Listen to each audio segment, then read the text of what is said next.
foto, né, do Templo de São Mateus. Agora nós estamos entrando realmente com as questões administrativas que me cabem na condição de presidente do Templo de Mestre do Templo de São Mateus Espírito Santo, aqui na rua Montenópolis, número 1241, bairro Guriri Sul, CEP. Em seguida, vamos colocar o telefone, o e-mail, porque o e-mail do templo ainda vai ser criado, imagino, e o telefone é novo, eu ainda não decorei, mas na próxima aula eu prometo para vocês que vai ter aqui algum contato, inclusive vai ter também os dias que o templo vai funcionar. Sejam todos bem-vindos à nossa casa. O nosso grupo Uranô, ele tem por objetivo, né, trazer esclarecimento. E estamos hoje na terceira aula de partida evangélica. Vou fazer a invocação do adjunto 408 para que, né, a gente possa alimentar esse mantra vivo em nossas mentes e nos nossos corações. Ó Senhor, Criador de todo o universo, protegei-me em teu bendito manto, mostrando-me sempre o mais puro e santo caminho para chegar até a ti. Senhor, faze desencadear em mim a força verdadeira dos humildes.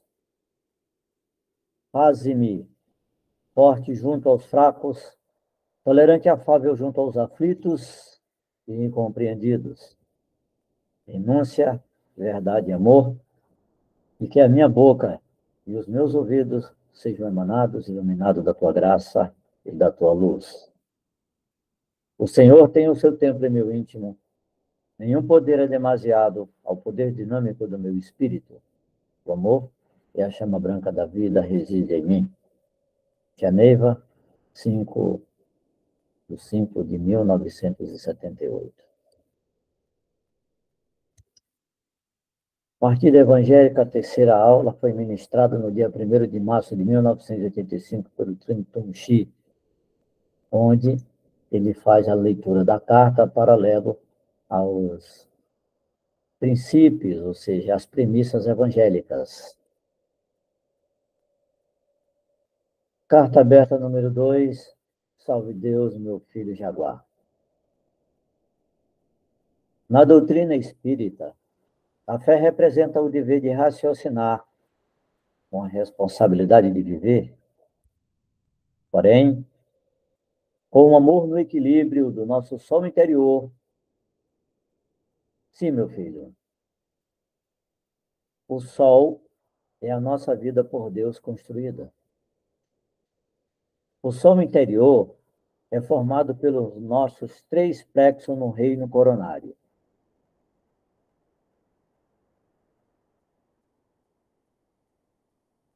Corpo físico, alma, espírito. E aí vocês vão ver esse desenho, essas bolinhas andando significa a circulação do sangue e os seus respectivos chakras, inclusive o chakra do coração. Isso é o reino central coronário, ou seja, os 3 reinos da nossa natureza. Representado aqui pelo corpo físico, né, que chama plexo físico, o microplexo, a alma, o macroplexo, o perispírito. As bolinhas verdes, né, que é o macroplexo, essa cinza, o microplexo, e azul, o plexo vital, né, que seria o corpo físico. O plexo físico emite vitalidade ao microplexo, no caso a alma, e plexo etérico. Então, o plexo físico, ele tem a incumbência de emitir a vitalidade a esses 2 plexos, o microplexo, a alma e o perispírito. E o espírito etérico, né? Ao plexo etérico, que é o perispírito.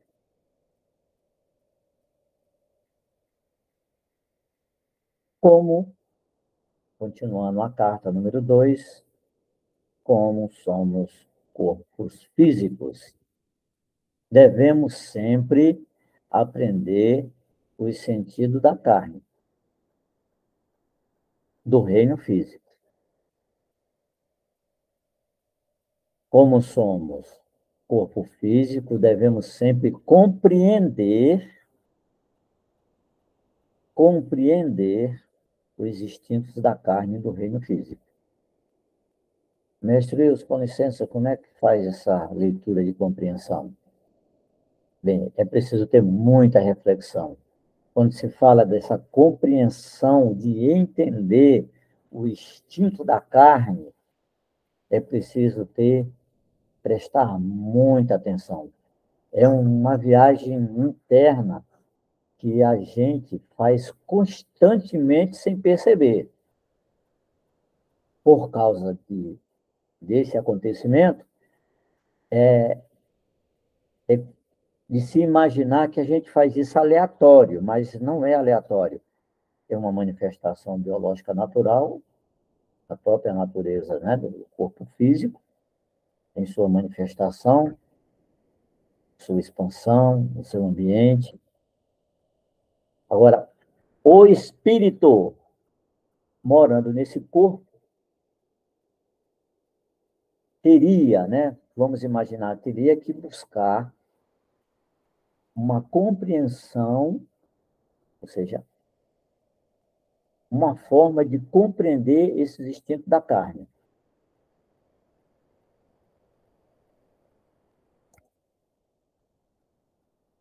O macroplexo, também chamado de plexo etérico, fica situada a nossa alma, ou microplexo.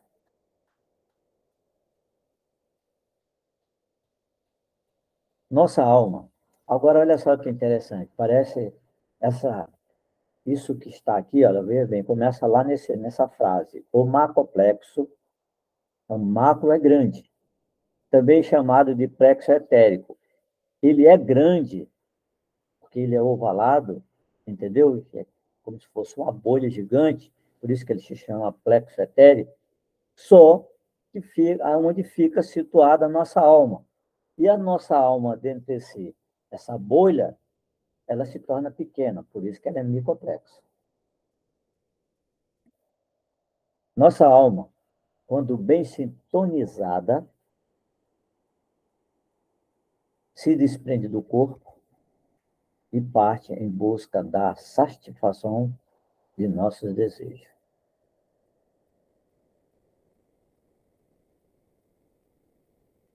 É bem interessante essa frase.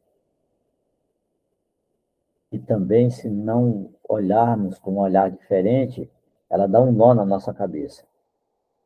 Porque esse reino de nossa natureza, né, que é o microplexo, a alma, ela tem lá suas vontades, tem seus objetivos, porque ela tem um ambiente dela. E o ambiente dela é rico, é ilustrado. Ela sempre busca, quando condicionada ao meio em que é próprio dela, se não tiver. E o que é interessante, que o espírito, ao buscar a alma para que ele possa morar nesse corpo, porque é uma programação do espírito, e ele busca, na maioria das vezes, uma alma que seja compatível com o conhecimento transcendental, ou seja, com a capacidade transcendental que ele tem. Isso independente de intelectualidade, se é rico ou feio, se é amarelo ou azul, não importa. O que eu quero dizer com isso? O espírito, ele sempre faz um projeto, um programa, segundo falam os mentores, da alma compatível com, não só com a questão das qualidades espirituais que ele tem, mas também ela varia no sentido de, por exemplo, o camarada, a gente costuma ver por aí, ele não tem letramento nenhum Então, uma atitude completamente tosca, mas tem uma alma nobre, rica, de uma inteligência sublime, de um comportamento por excelência. Mas ele vive em uma situação deprimente, em um ambiente hostil, onde passa a privacidade, e para ele é o máximo, porque ele fica agradecendo. Nós vemos muito disso por aí. Então, nossa alma, quando bem sintonizada, ela se desprende do corpo e parte em busca das satisfações de nossos desejos. Só que quando ela está sintonizada e ela busca, né, se desprende do corpo em busca da satisfação do nosso desejo, não é os desejos da carne, tá? Ela vai em busca da satisfação do desejo do espírito, quando bem sintonizada. Quando ela está fora de sintonia, então imagine os ambientes que ela vai. Vamos imaginar quando está desintonizada, uma música barulhenta, né? Para esses ambientes, né? Continuando, se estamos em perfeita sintonia com Deus, ela vai até o cosmo, ao universo, ao espaço universal, próprio, particular, característico desse cosmo, né? Os raios cósmicos nascem e se põem ao mesmo tempo que o Sol. Essas informações eu coloco assim, que é para vocês terem uma expansão mais detalhada daquela palavra, no caso aqui, né, o conceito dela, porque a gente vai sempre estar lidando, né, com essa palavra, em vários outros momentos. Continuando, se estamos em perfeita sintonia com Deus, veja dois detalhes. No primeiro parágrafo de cima, nossa alma, quando bem sintonizada, e no parágrafo seguinte, né, ela, se estamos em perfeita sintonia com Deus. Então, se a alma ela está bem sintonizada, ela vai estar em perfeita sintonia com Deus. É quando ela se desprende do corpo, parte em busca das satisfações dos seus, né, dos nossos desejos, né, das energias que alimentam o nosso sol interior. Entenderam agora? Tudo depende de nós sabermos harmonizar esses três reinos de nossa natureza. O som interior pode ser representado por três círculos concêntricos. O círculo menor é a alma, o microplexo. O círculo que o envolve é o plexo físico, também chamado de plexo vital. E o círculo maior que nos envolve é o macroplexo, também chamado de perispírito. Amor, humildade e tolerância, meu filho. A nossa responsabilidade é grande demais, devido ao compromisso que assumimos nos planos espirituais para sermos o socorro final nesta nova era. Meu filho, faremos de nossa missão o nosso sacerdócio. Jamais irei exigir nos vossos aparelhos a presença dos anjos do céu. Porém, irei sempre às matras frondosas do Xingu, em busca das mais puras energias para o conforto, a harmonia e a cura do corpo e do espírito, e do desenvolvimento material de vossas vidas. Força do Xingu, força vital extracósmica. Então, vamos ver aqui, né, o que significa essa força vital. Força vital, ela gera no corpo físico uma rede de forças, de outras forças, partículas atômicas e subatômicas que se deslocam pelo corpo em função da energia que o sangue distribui, através, né, da sua circulação do sangue nas vias vasos e artérias, que formam, um esqueleto energético do corpo físico, que tem relação direta com os meridianos, utilizados por diversas linhas de tratamento alternativos, principalmente pela acupuntura. Extracósmica. Então, força do Xingu, força vital extracósmica. Extracósmica, que não pertence ao conjunto do universo, que não se relaciona com a matéria cósmica, origem da palavra extracósmica.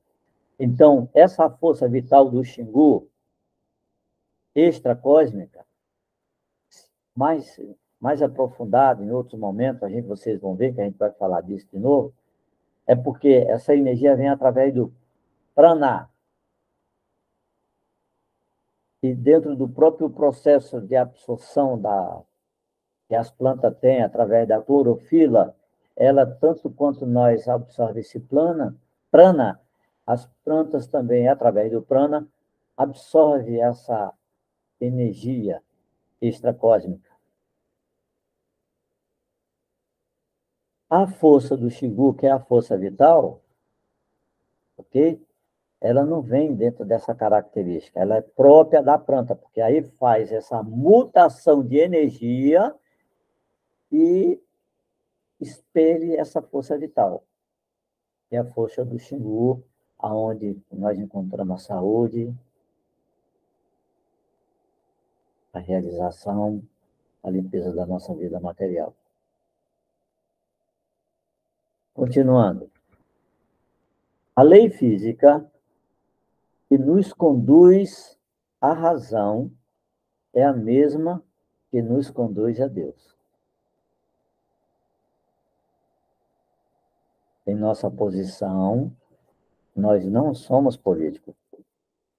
Eu vejo, vou fazer uma pontuação, que eu já vi e vejo, né? Quem vem da raiz do templo-mãe, lá tem muito isso.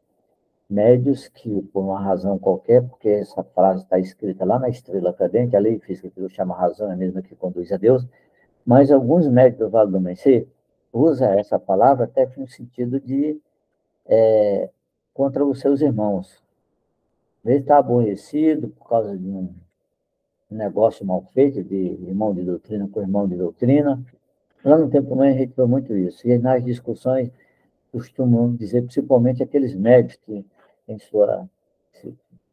no seu simplório, né, não conseguiu entender ainda a mensagem da doutrina, aí fala assim, a lei física que ele chama razão é a mesma que lhe conduz a Deus, você vai ver. Essa lei física que conduz à razão e a mesma que conduz a Deus, em seu ponto principal, ela não tem nada a ver com a lei da Terra. E tem. Porque não tem como a gente viver num ambiente aqui da Terra, do planeta, sem ter uma consciência de direitos e deveres.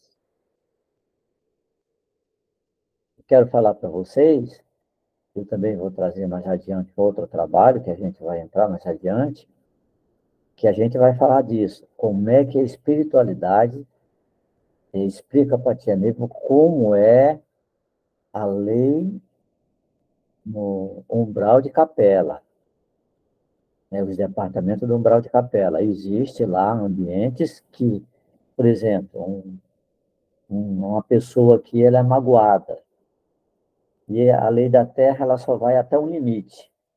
E como ela foi muito trabalhada, muito escorraçada, trabalhada, etc, etc, etc. Então, nós construímos a lei que virou um bicho-papão nosso.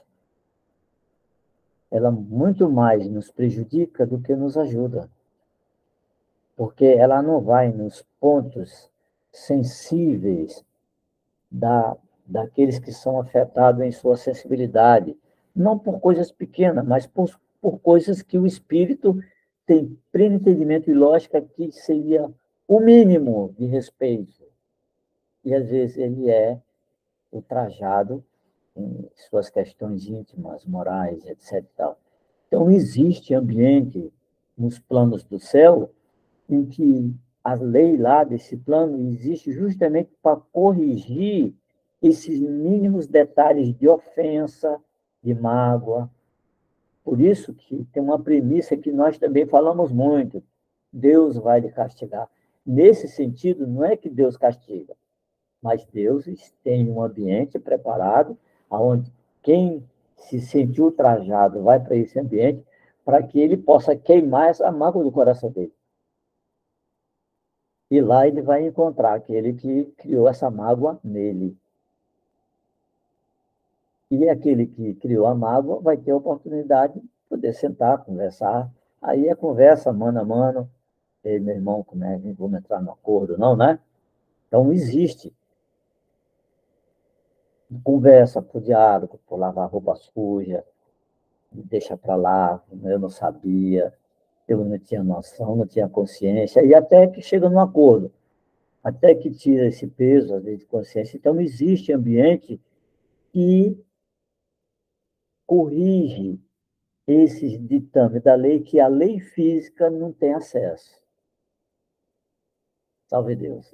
Eu estou aqui ampliando essa questão. Então, vamos voltar aqui. A lei física que nos conduz a Deus, que nos conduz à razão, e a mesma que nos conduz a Deus. Isso envolve as nossas questões biológicas, as leis, né, da natureza. Essa que é a lei que nos conduz à razão, a lei da natureza, né?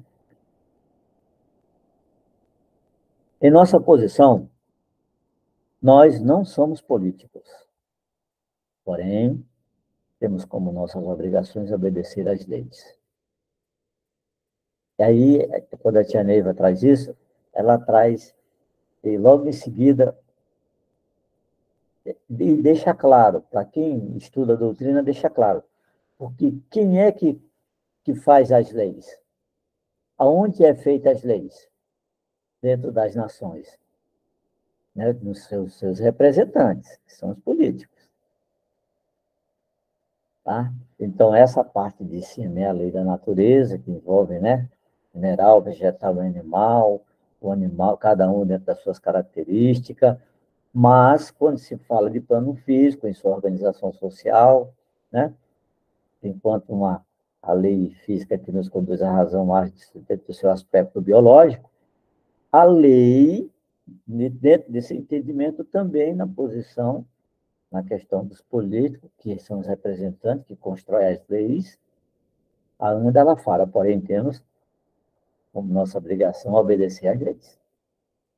Leis que a qual nós votamos para colocar nossos representantes lá. Se ele corresponde ou não, ele um dia responderá por isso, pode ter certeza disso. Terá um ambiente para ele responder. Então, a nossa posição, nós não somos políticos, porém temos a nossa obrigação de obedecer à lei, às leis e cumprir, como dignidade, a regência dos governantes de nossa nação. Também não os considero como os tradicionais espíritas das mesas de Kardec, ou da mesma ordem dos luminosos terreiros, concebendo-os como os preparados magos do Evangelho no limiar do terceiro milênio. Lembrando que nós estamos no terceiro milênio, né? Partida Evangélica, terceira aula, carta aberta número 2. Existe um céu espiritual ao nosso alcance. Existe uma outra natureza que está além da manifestação habitual que conhecemos. Existe. É fato. Só mesmo as heranças transcendentais nos levarão às vidas do além-karma. Olha que está no plural, as vidas, né? As vidas do além-karma. Rogando a Jesus, a quem entreguei os meus olhos pelo nosso amor, a Mãe em Cristo, tia Neiva, 11/9/1977. O Trino Tumuxi vai fazer um paralelo agora com as premissas evangélicas, começando lá em Mateus 7, versículo 24 a 28, onde começa assim: Todo aquele, isso Jesus se expressando segundo a escrita de Mateus, né, em seu fascículo 7, né, versículo 24 a 28. Todo aquele que escuta as minhas palavras e as pratica, assemelha-se ao homem prudente que edificou sua casa sobre a rocha. E desceu a chuva, e correram os rios, e assopraram os ventos, e combateram aquela casa. E não caiu, porque estava edificada sobre a rocha. E aquele que ouve estas minhas palavras e não as cumpre, compara-se ao homem insensato, que edificou sua casa sobre a areia, e desceu a chuva, e correram os rios, e assopraram os ventos, e combateram aquela casa, e caiu, e foi grande sua queda. E aconteceu que, concluído Jesus este discurso, a multidão se admirou de seus princípios, padrão de conduta a ser seguido. Todas as coisas que estão acontecendo agora têm uma profunda visão da realidade para as pessoas desta corrente. Isso foi em 1980, né, 83, tanto quanto está sendo hoje, muito mais ainda. Dentro dessa frase aqui que o Trinito Muxi escreveu, todas as coisas que estão acontecendo agora, nesse exato momento, tem uma profunda visão da realidade para as pessoas desta corrente.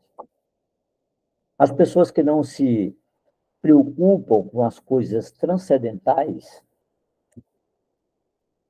só acordam para a realidade às portas da morte. Mestre Wilson, com licença, que realidade transcendental é essa? É fácil de vocês entenderem. E preocupação de coisas transcendentais são essas. A morte. Mestre Wilson, mas e a morte daí? De quem é a culpa? Bem, eu até poderia dizer culpado é isso e aquilo, mas vamos deixar o culpado para lá. Vamos ver a responsabilidade de consciência que cada um de nós tem que ter de procurar entender se dá a condição realmente de compreender para que possa assim, amenizar esse impacto de entendimento. O que eu quero dizer com isso? Foi nos ensinado de quando se morre, o mundo se acaba, então eu vou para um céu ao meu alcance, um paraíso. Só. Mas fala também que, para mim, paraíso, eu tenho que praticar coisas boas. Só. Mas tem mais algumas coisas. Praticar o bem, fazer caridade, etc. Tal. Mas, na realidade, tinha que existir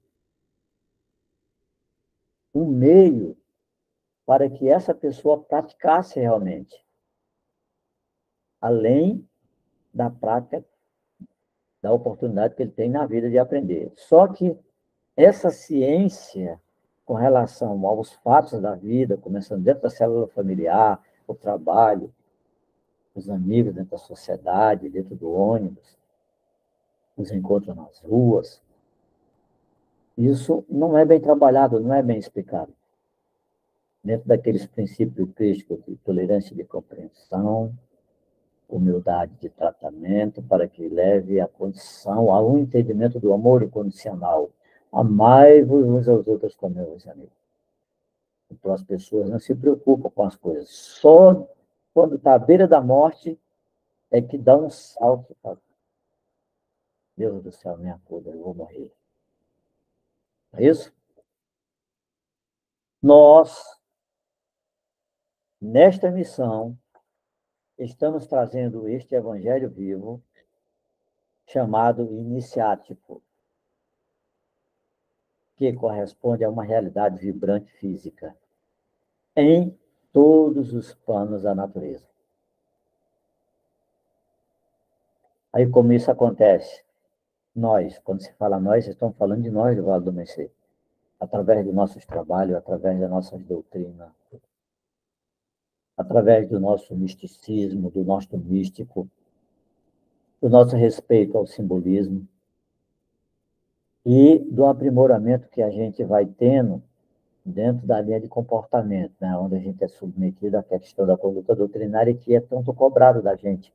Cobrado assim no sentido que é tanto nos alertado, né, nem cobrado, nos alertado. Então, nós, nesta missão, estamos trazendo esse evangelho vivo chamado iniciado, que corresponde a uma realidade vibrante física em todos os planos da nossa natureza.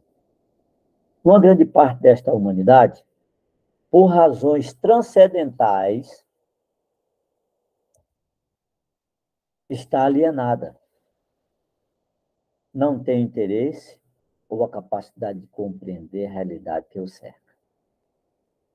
E não tem mesmo. Ah, morreu, acabou. Esse é um dos ditados. Não, olha, não vem não, porque eu só tenho fé em Deus e acabou.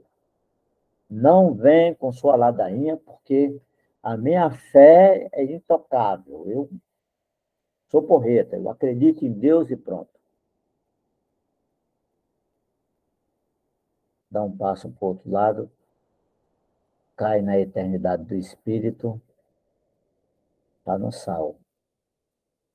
Porque os conceitos que ele se fixou nele não vai ajudar ele a viver lá na eternidade. Não vai. Porque esse mesmo conceito que ele formou para ele, lá na eternidade, ela se torna contundente, mais presente na memória dele do que aqui. E para que ele tire essa cola dele, é preciso ter a energia do ambiente onde ele produziu. Como ele não tem o conhecimento de fazer isso, ele teria que ir atrás. Aí entra o conhecimento das coisas, o respeito, né? Então, está aí para vocês refletirem.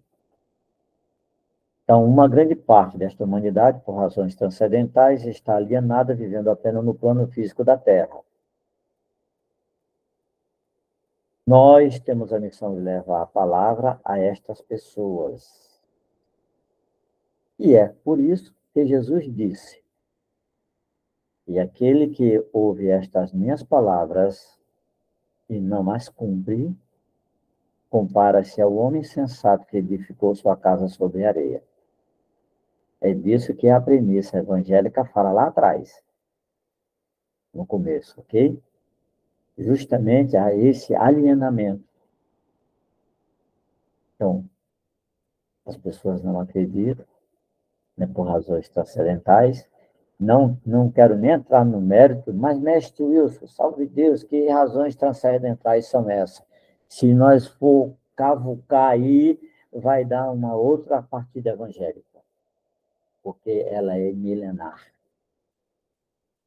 Por isso que ela é transcendental.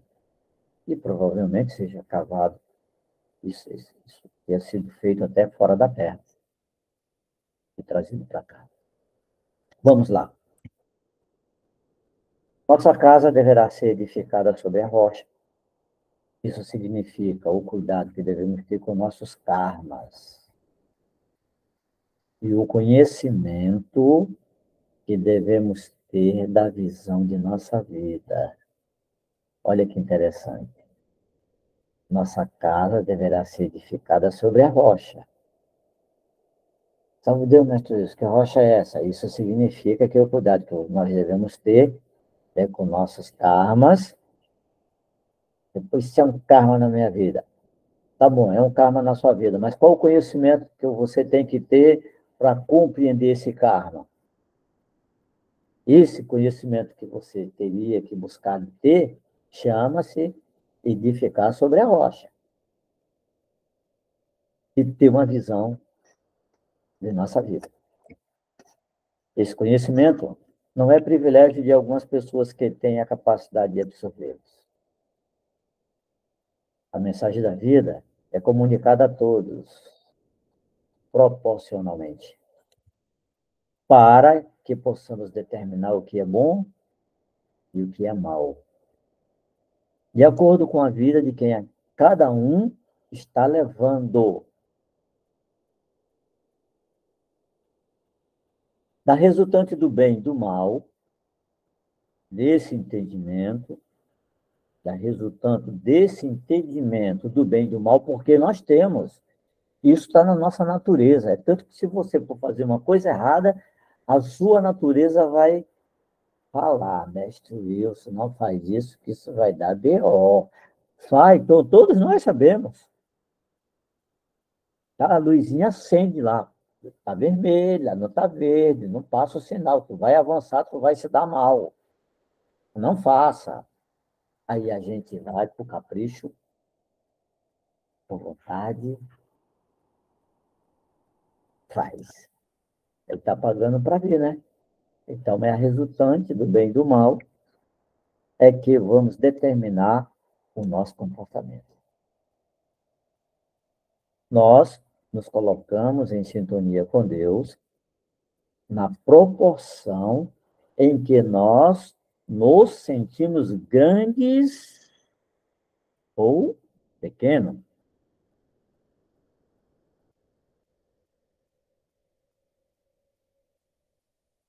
É o sentido verdadeiro da humildade. Agora, a gente tem que também compreender essa questão aqui, esse último parágrafo. Nós, né, o resultante do bem e do mal é que vamos determinar o nosso comportamento. Aí vem, nós nos colocamos em sintonia com Deus. Aqui está cantando uma pedra. Está dizendo que nós só se coloca em sintonia com Deus na proporção em que nós nos sentimos grandes ou pequenos. Esse grande é quando você diz, pô, mas esse grande está colocando assim com uma coisa que é estranha. Não, o grande que se relata aqui, no meu entendimento, é quando você tem um baita de um obstáculo na sua frente e você arranja uma força do fundo do poço e ultrapassa aquilo ali. Isso chama ser grande. Ou se torna pequeno diante do grande obstáculo, colocando de lado para que essa pedra gigante possa descer de morro abaixo e você ali naquele cantinho, canto da parede, ela vai passar raspando e vai embora. É claro que existe milhares de formas de se pensar nessa questão de grande ou pequeno, né? Diante, na proporção em que nós nos sentimos grande ou pequeno diante de Deus. É o sentido verdadeiro da humildade de tratamento. É a situação em que o homem se coloca perante Deus.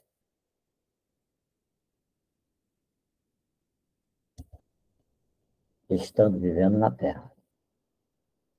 Plano em ebulição, em processo de mudança, em vivência kármica. Você, além do plano, né? O plano da Terra está em ebulição, você ainda está com a segunda vertente, que é a vivência kármica. O homem, para cumprir sua meta kármica, não precisa de se autopunir ou se autodestruir. E tem um número expressivo que tem que se flagelar. Eu vou me flagelar porque eu tenho que pagar essa conta. Presta atenção. Não é bem assim que teria que ser feito, né? Aí vem, ele pode perfeitamente cumprir sua meta kármica com humildade, uma visão de tratamento, sem a necessidade de se privar da sua condição de vida. Deus não dá castigo a ninguém. Jamais. Essa questão de Deus castiga, no meu entendimento, eu sempre pensei assim, mestre Wilson. Pô, mas Deus castiga, isso não tem lógica. Como é que a supremacia do amor universal, em sua natureza infinita, nessa manifestação universal do amor, vai castigar você? Isso vai de encontro. Se ele fizer isso, ele vai de encontro à própria natureza dele, no meu entendimento. Então, se eu penso assim, o castigo não vem de Deus. Nós é que nos proporcionamos a morte. Ninguém pode se esconder da luz divina. E quando o fazemos, nos deterioramos. Quem se afasta de Deus sofre muito mais. Não há necessidade de sairmos proclamando nossos defeitos, contando nossos pecados.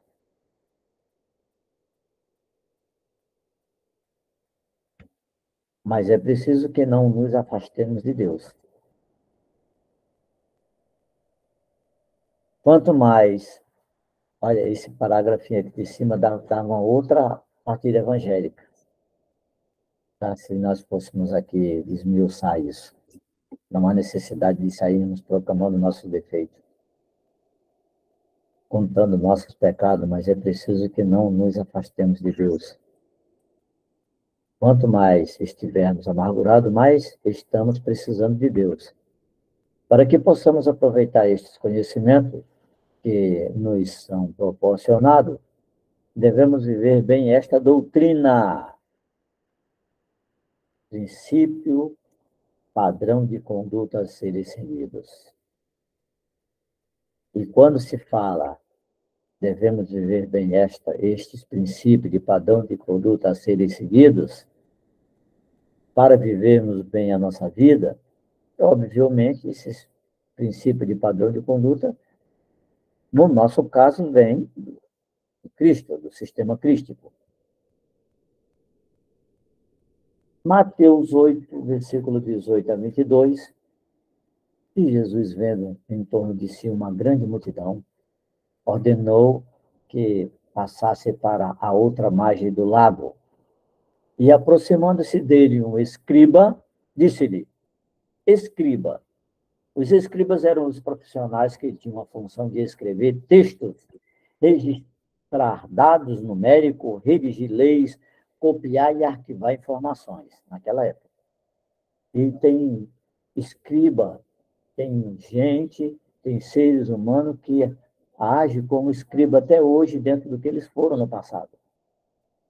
Escriba, fariseu. Nós temos no Vale, inclusive, tem alguns, um número até expressivo.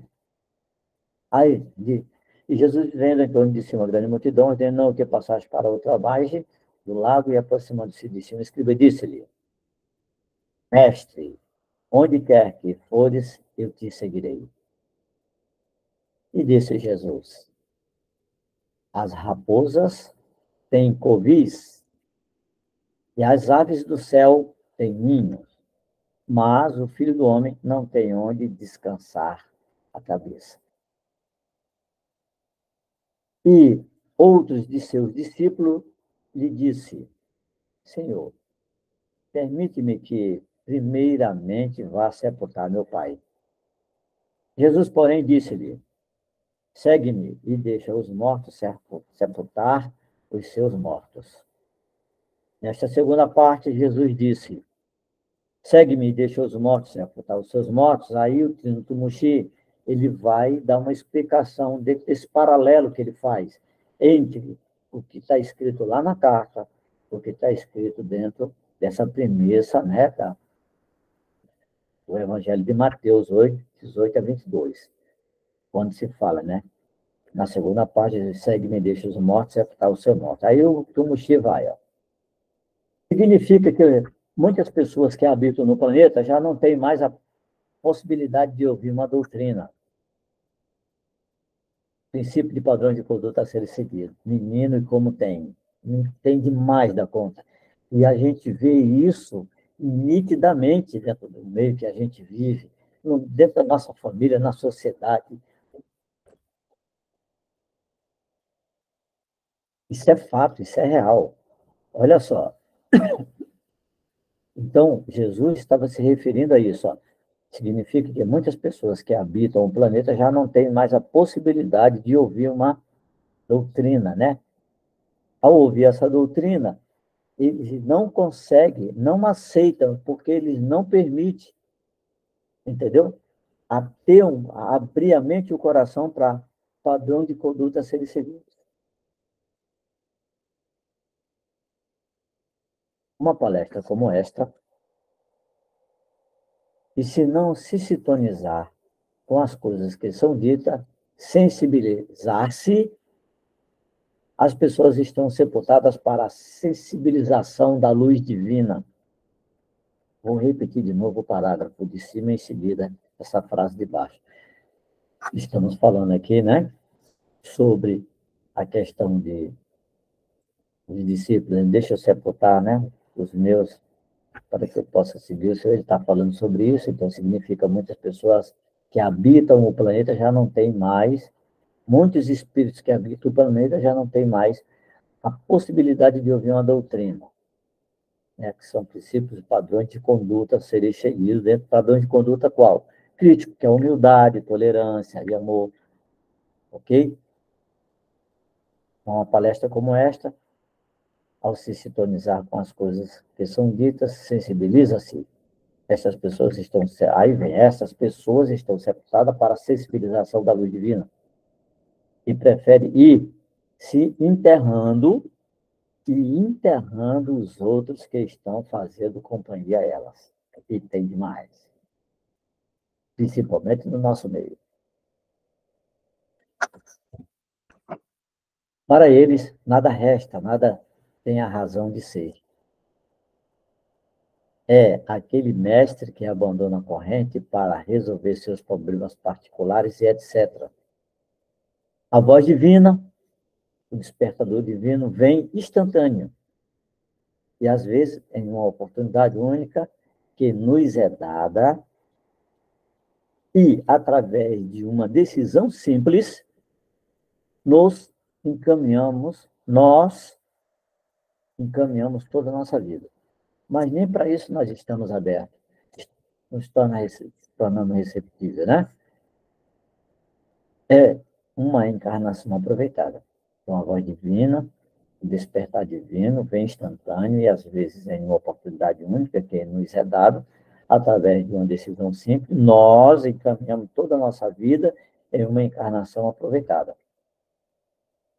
Mateus 8, versículos 23 a 27. E entrando Jesus no barco, seus discípulos o seguiram, e eis que o mar levantou uma tempestade tão grande que o barco era coberto pelas ondas.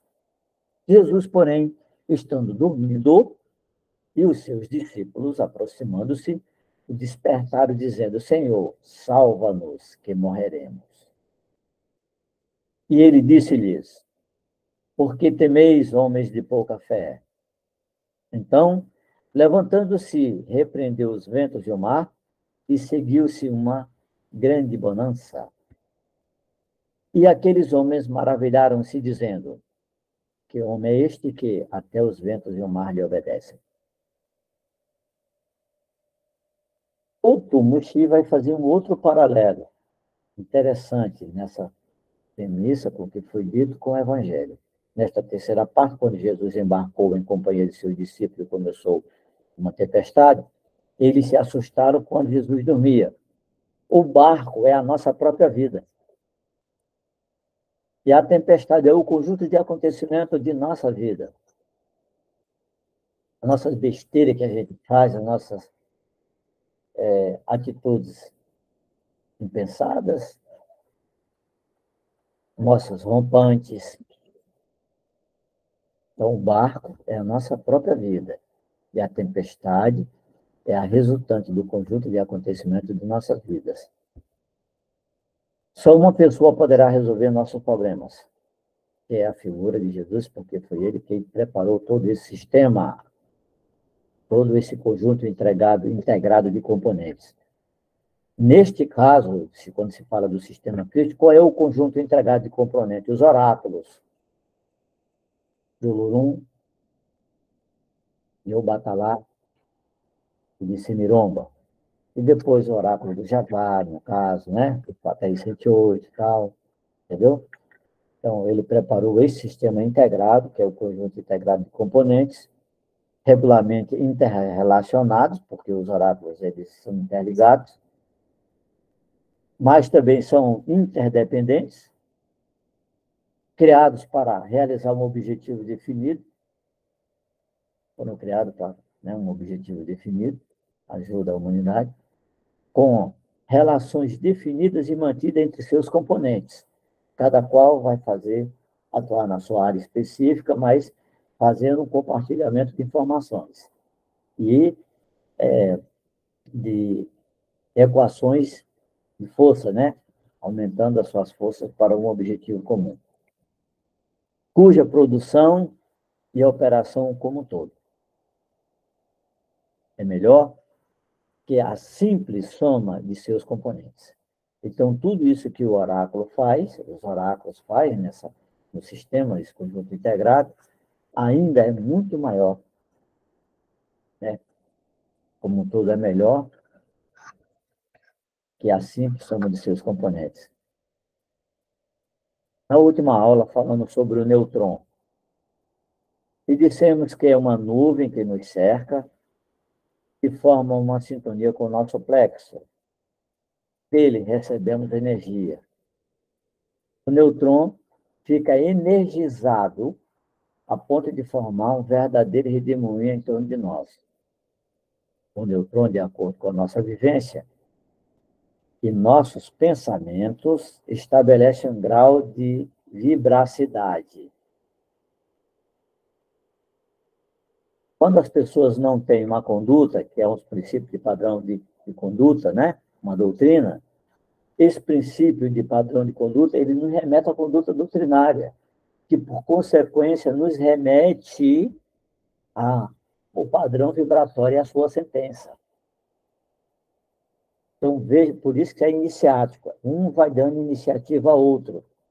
Então, a doutrina do amanhecer, que é baseada dentro dos princípios crísticos, esses princípios crísticos, eles seguem a regra de padrão de conduta dentro desses princípios crísticos para um aprimoramento do padrão vibratório dentro dos princípios crísticos de tolerância,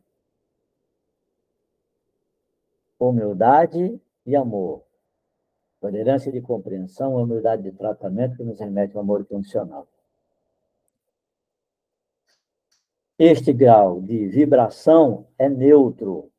Nós estamos falando do nêutron, quando a pessoa não tem uma doutrina, esse princípio de padrão de conduta, este grau de vibração nessa pessoa que não tem doutrina é neutro, não tem eficiência.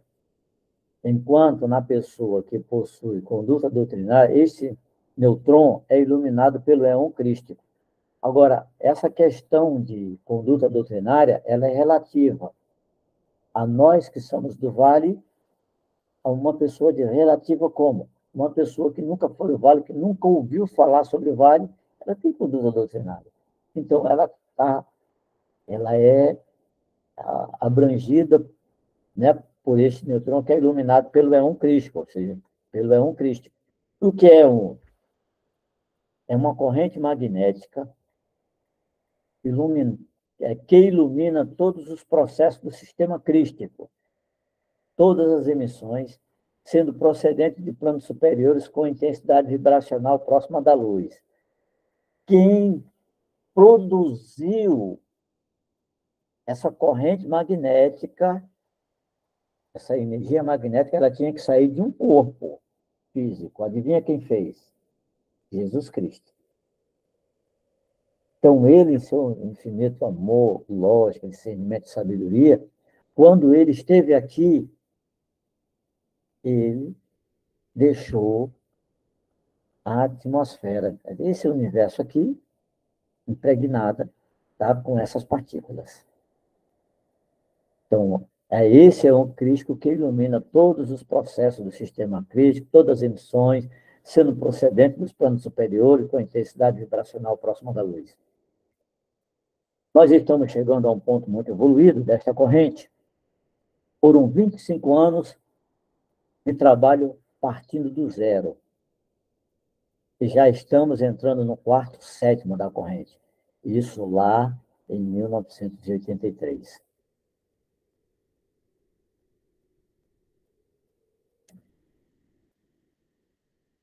Ou mais adiante, 1977. Tá? Este quarto sétimo é uma preparação para as coisas que irão acontecer.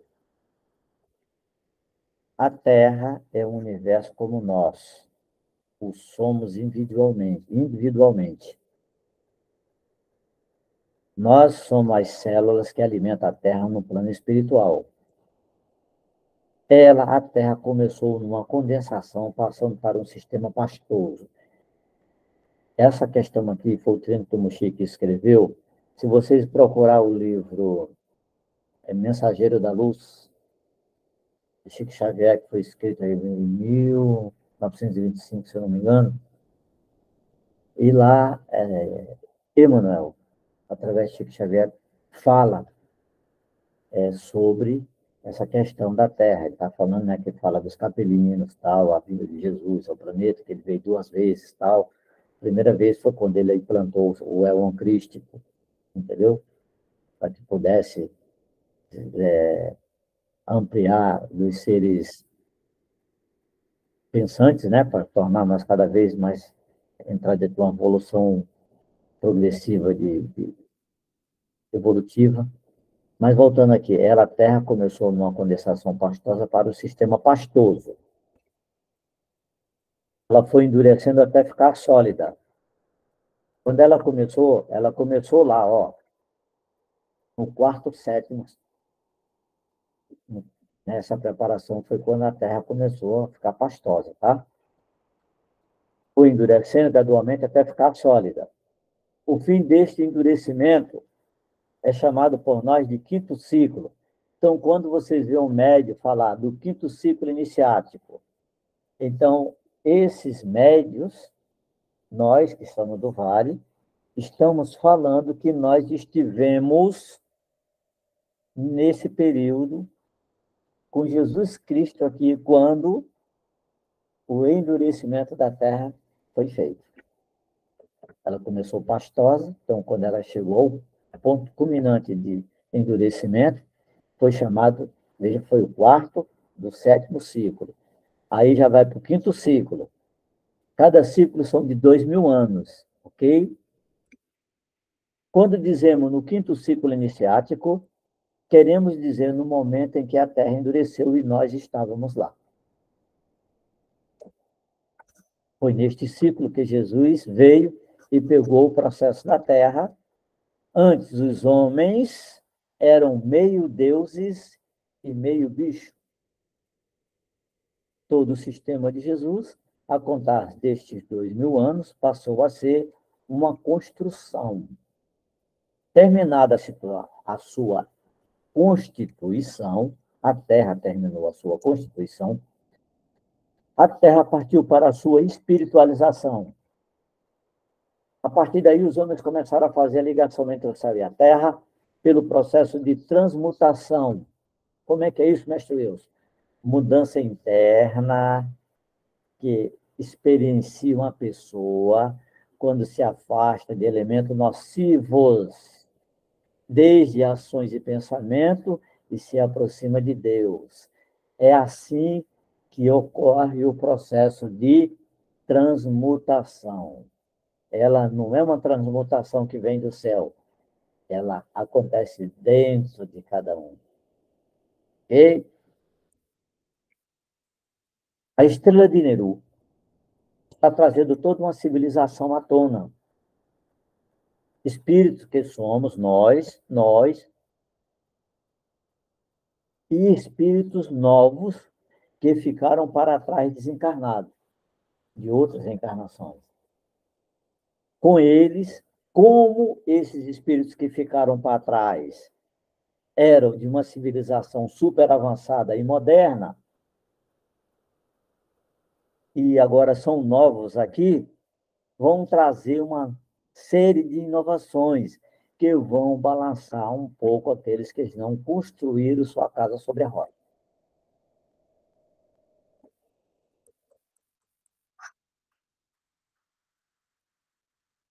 Se eu fosse fazer um resumo disso aqui, nós daria uma outra aula de partida evangélica. Porque aí nós teríamos que começar a falar, sabe de que? De valores. Então, se esses espíritos, né, dessas civilizações que foram trazidos para esse somos nós, mas também são espíritos novos que ficaram para trás desencarnados, aí vê, como eles eram espíritos de civilizações super avançadas, então vamos pensar numa civilização avançada. Nós não temos ainda a mentalidade para entender isso, porque eles têm comportamentos diferentes, gosto diferente, vontade diferente, que para eles é normal da Silva, mas para nós é absurdo. Isso envolve sexualidade, comportamento, natureza, etc, etc, etc. Então, é lógico, né, que essas inovações vão balançar a nós, que principalmente foi condicionado aí milenarmente a valores que alteraram o comportamento, o nosso entendimento desses valores dos espíritos que somos de civilização avançada. Salve Deus. Nós vamos ter que ser cientistas, queiramos ou não, fazendo entrar em nossas cabeças esta realidade que estamos ouvindo, sem, entretanto, deixar decompor nossos corações. Terminado o quinto ciclo de solidificação da Terra, teve início o sétimo ciclo. Bem, se um ciclo é de 2.000 anos, então vamos contar aqui, ó, terminado o quinto ciclo. Então, 2, 4, 6, 8, 10.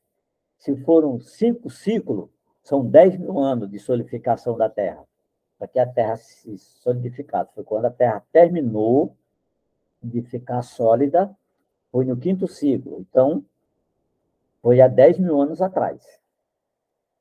Caiu a fichinha? Aí teve início ao sétimo ciclo, uma nova contagem, onde Jesus veio com 7 planos, 7 continentes e 7 raízes. Dentro desse sistema, nós temos um papel muito importante, nós da doutrina do Vale.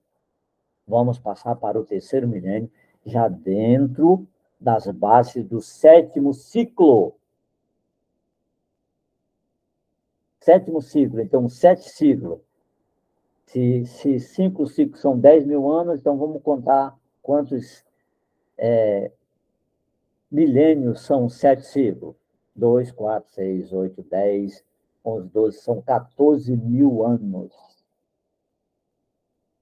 Aí, se vocês quiserem fazer uma pesquisa dentro dos acervos maias e outras civilizações antigas aí, procurar o que se fala dos 14 mil anos, o que as profecias falam que vai acontecer, aí vocês vão ficar de cabelo em pé.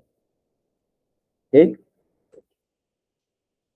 Este sétimo ciclo estava sendo preparado por Jesus há 300 anos antes de sua vinda. E muitos aqui viveram com ele e até mesmo antes. O apaziguamento dos espartanos já era uma preparação daquele povo missionário destinado à missão, que era nós, tá? Pítia foi ao encontro dos espartanos, povo que não tinha nenhuma crença religiosa. A partir daí, já entregávamos a preparação do sétimo ciclo do sistema crístico. Essa preparação, está sendo claro aqui, ó. A partir daí, já integrávamos a preparação. Isso quando Pítia foi ao encontro dos espartanos. Lá atrás, nós passamos a estar integrado a uma preparação para o sétimo ciclo crístico. Não haverá destruição da Terra. Haverá, sim, uma nova forma de vida. Um gigantesco planeta vai passar e levar uma parte da crosta da Terra fisicamente, porque será um processo de transmutação, de desintegração. As pessoas estão programadas para outros mundos, para outras escolas, porque Jesus não iria fazer nada para condenar alguém a alguma coisa. Não poderá haver a destruição, porque nós representamos as células mentais da Terra e conduzimos a sua espiritualização. Vejamos a sintonia que temos com a Terra. Ela é composta essencialmente de minerais, assim como nós. Mas nós temos uma coisa a mais, que é o nosso cérebro, nosso reino coronário. Por isso, somos os condutores da Terra. O ser humano não é produto da Terra. A Terra é que é produto nosso.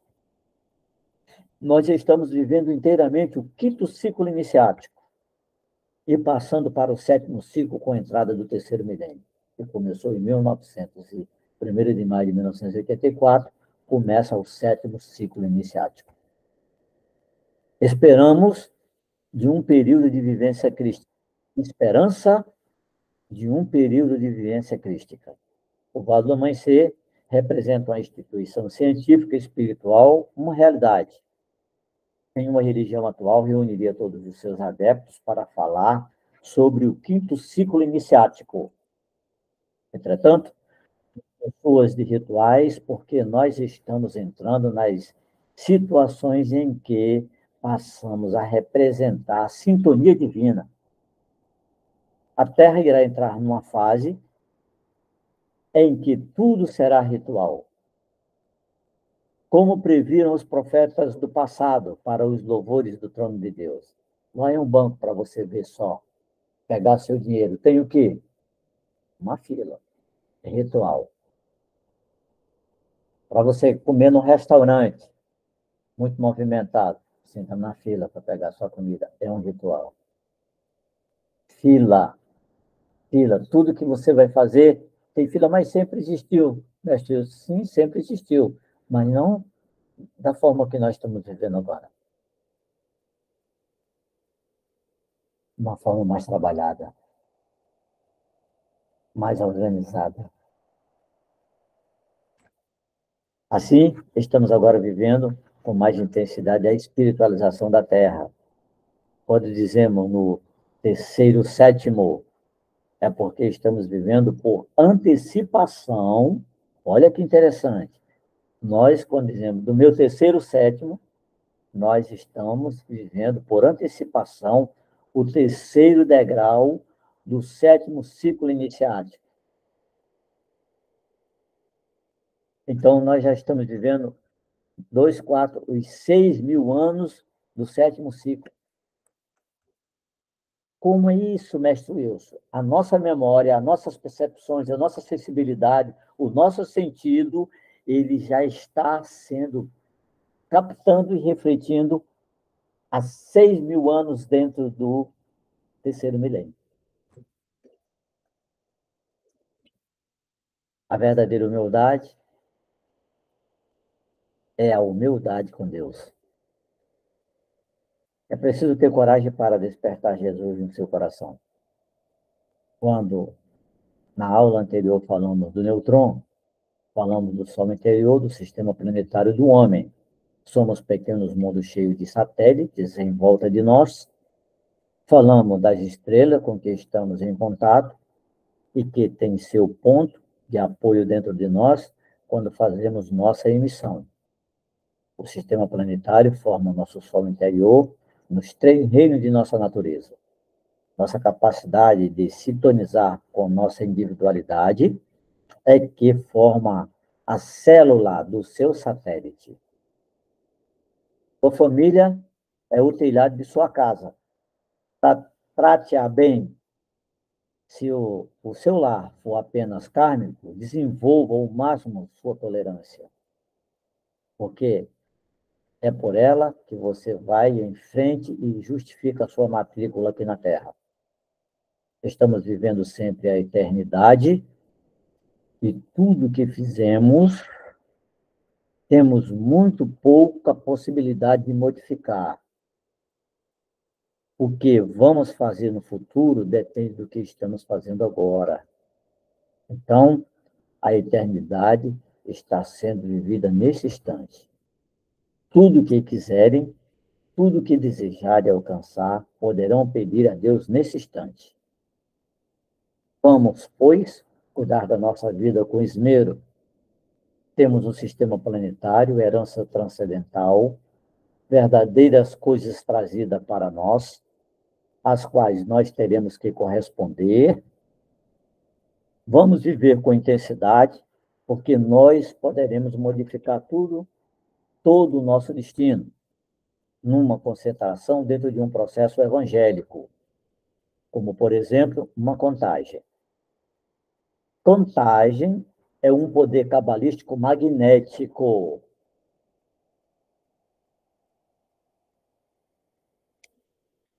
Um trabalho preciso onde, gerado pelo pensamento, uma poderosa energia desobsessiva e curadora que pode alcançar pontos ou pessoas distantes.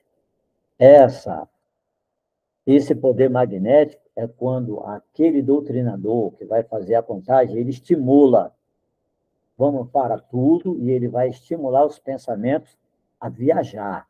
Então, eu estou produzindo dentro desse corpo mediúnico, por isso que contagem não deve ser feita com poucos médios.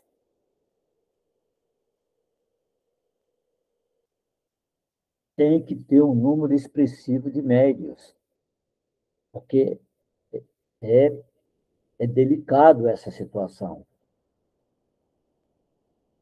Mexer com energia, um poder cabalístico, magnético, não é para qualquer um.